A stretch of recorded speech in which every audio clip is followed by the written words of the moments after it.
till 2 in the morning. Anong drinks niya?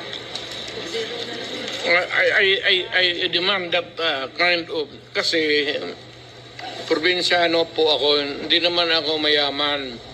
Every time that I am summoned there, it's a expense. Hotel, pati aeroplano. Ngayon kung magsige tayo dito pa, ganon, mamuluwi ako. I am living on my retirement pay. Wala akong negosyo. Tanungin mo kahit sino sa Davao. Wala akong outside source except my retirement pay.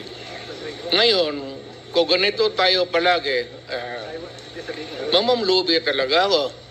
So, mabuti pa, diretso tayo until kingdom come, until this